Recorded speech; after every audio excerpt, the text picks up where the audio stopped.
Mr. Speaker Sir, yesterday the Honorable Minister and today the Chairman of the Select Committee have fully explained the various clauses of the bill and certain important changes that have been effected by the Select Committee.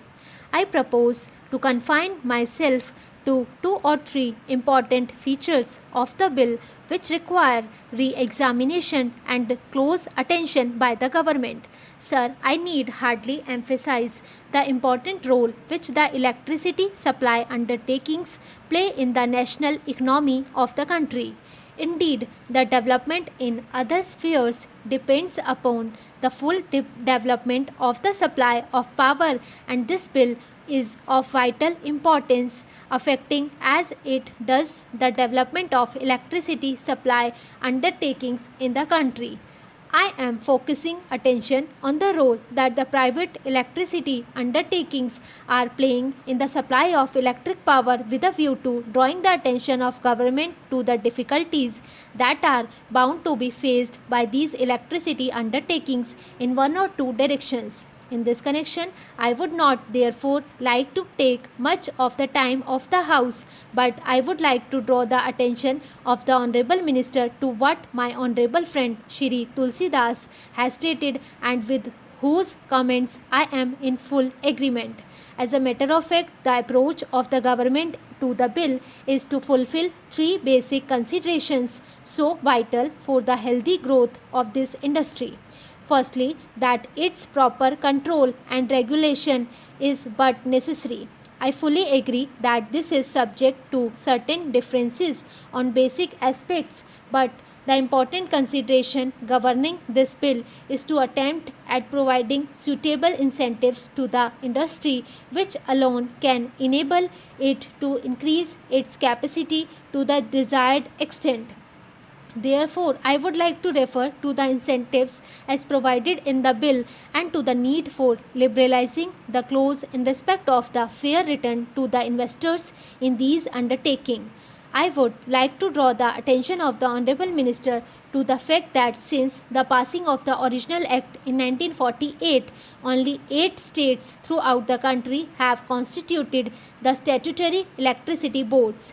Among these states are Madhya Pradesh, West Bengal, Tamil Nadu, Kerala, Rajasthan, Punjab, Odisha and Maharashtra, and therefore we find that many of the states have still to constitute these electricity boards. I would like to know from the Honorable Minister why in the matter of the constitution of electricity boards many of the states have not implemented the provisions of the bill and what the central government have done to ensure that these electricity boards are constituted in all the states as desired in the provisions of the original act.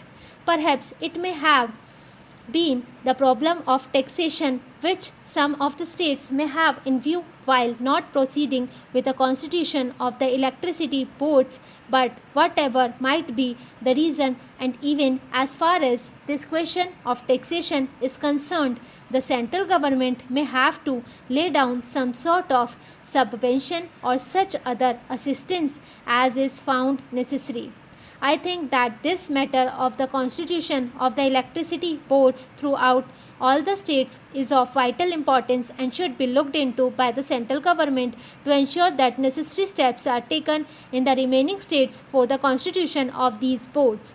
I would now like to say something about the deferred taxation reserve, about which the Honorable Minister yesterday said that the amendment regarding this has been brought forward at the instance of the Federation of Electricity Undertakings.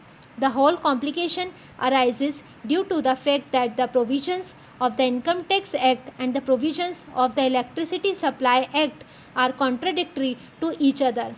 While the Income Tax Act with an accelerated depreciation in earlier years results in larger tax relief in the earlier period and thereby the tax liability of the undertakings is deferred for a future period, the Electricity Supply Act restricts the provision of depreciation to a much lesser degree, and to that extent the profits of the electricity undertakings in regard to the income tax development and depreciation rates are restricted.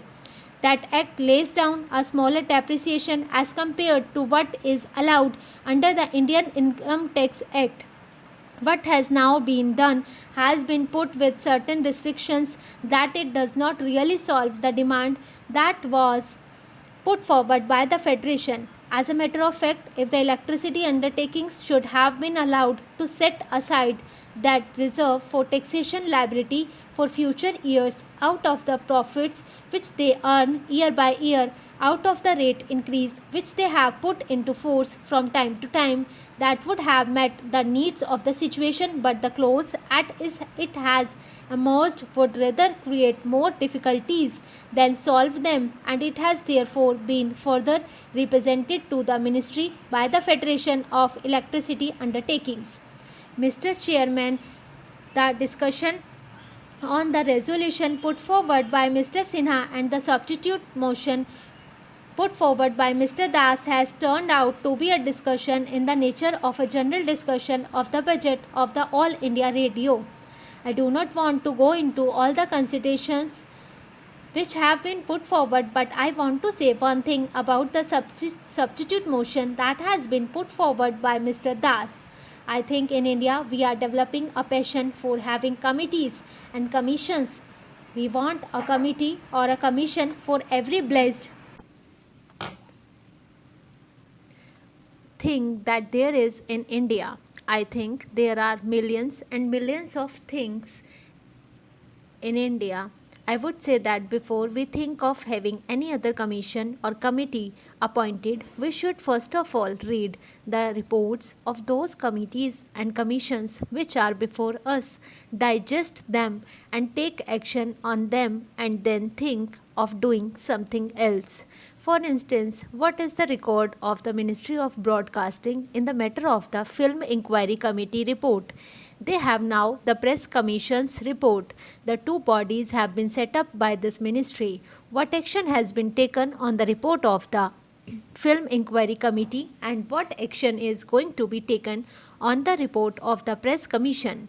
I think that the Press Commission's report may be thrown into cold storage. We will not allow it to be thrown into cold storage.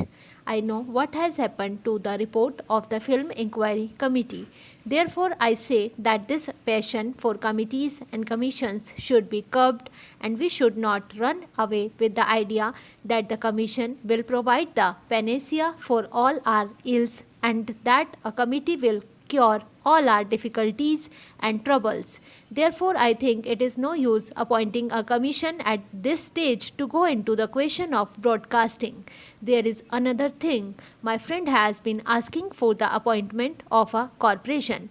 I am a member of the Lok Sabha, and if you ask me to be a party to the appointment of a corporation, it would be tantamount to this that I abrogate almost all my responsibilities and privileges as a member of the Lok Sabha. I was saying that the needs is for direct control. The control should not be slackened for a minute. Unless it is done, I am sure the lines on which these persons want the radio to develop will not be possible. Why I say that there should be perpetual vigilance on the part of Parliament is for this reason. If there is corporation, my honorable friend, the Minister of Information and Broadcasting, will be the most happy person. He will have all the privileges which he is having now, and he will not have the necessity of coming before us to give answer to our questions and to submit to us reports. He will have all the privileges and very little responsibility for that. I say that the control which the Parliament exercise over the All India Radio at the time of the budget is sufficient to make these people wake up.